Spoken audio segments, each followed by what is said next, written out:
Hello, you're watching No, What's Happening? The hard-hitting Jewish news program that isn't afraid to ask the tough questions. Still to come, bagels. Are the holes getting bigger? And we continue our 5-part expose. Why do we always answer questions with more questions? Well, who knew we did that? Are you saying we don't? What, I should know? But first, chopped liver. Hold on, Noah. We have some breaking news just in. I'm being told that the long-awaited Hamerkaz Centre is being officially opened. Let's cross live to our reporter. Are you there, Jesse? Yes, Tyler, that's right. I'm at the magnificent new 4-story Hamerkaz Centre, a home with a Jewish soul and an Israeli spirit. As we speak, the who's who of our community are gathered inside for the opening ceremony. Right now, they're watching a wonderful video, and I think they are all thoroughly enjoying it. You know, it feels like it was just yesterday that Hamerkaz Shelanu in Lumdani first began, and that goes to prove one thing. I have no concept of time. For in fact, it was 15 years ago, and this is how it all came about. Roll the tape. The story of Hamerkaz Shelanu began one fateful day, Chaf Aleph Tammuz Tafshin Nun Chet, the 15th of July, 1998.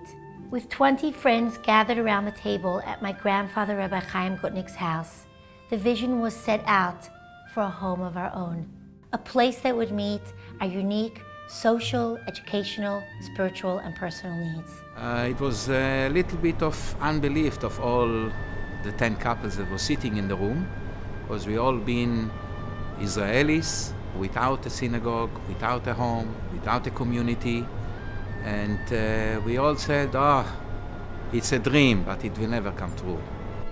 But just as the Rebbe had inspired thousands of centers to open all around the world, he would provide the inspiration here too, and the feeling was contagious.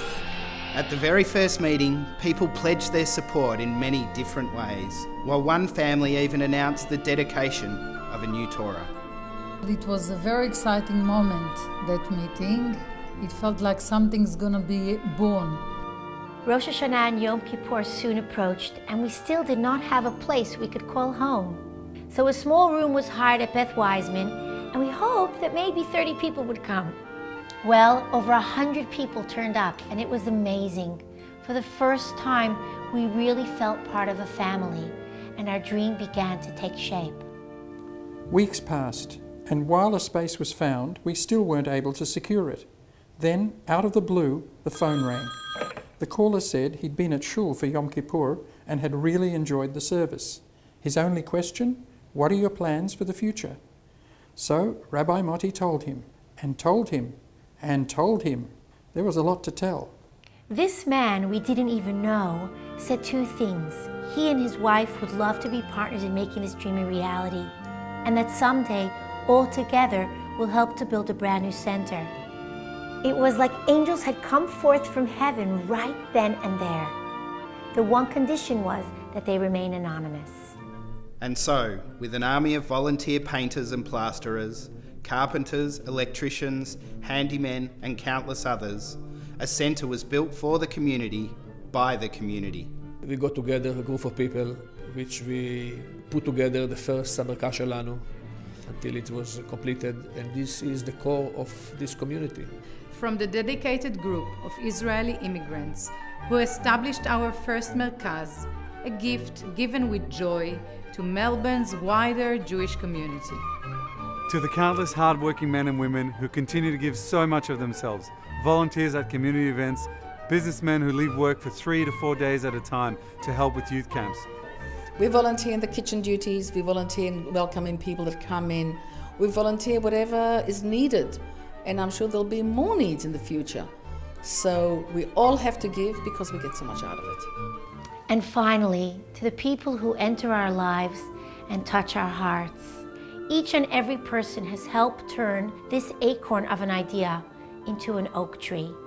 You have made Hamerkaz what it is today. Both Melanie and myself felt very much at home here. Moti officiated the wedding for us. Hamerkaz Shelanu is a part of us just as much as we are a part of it as well. through Hamerkaz Shalanu, my own life has personally changed, as it is the place where I've met my husband-to-be. At the early days of Hamerkaz Shalanu, we were a lot of doubts. We didn't know whether it will be successful, whether it will take off, whether we'll have enough support. But thanks God, a dream come true. You can have a Hamerkaz that is called Hamerkaz Shalanu, and yet here there will not be any difference between a Haredi or a Chiloni. There will not be a difference between an Ashir and an Ani.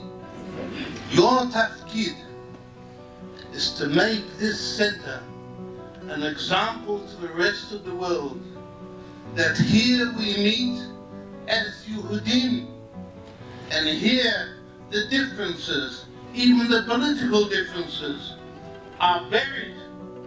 You do not find them in this Hamerkaz Shalanu, because this Hamerkaz is really Shalanu, and Shalanu means everybody and everyone.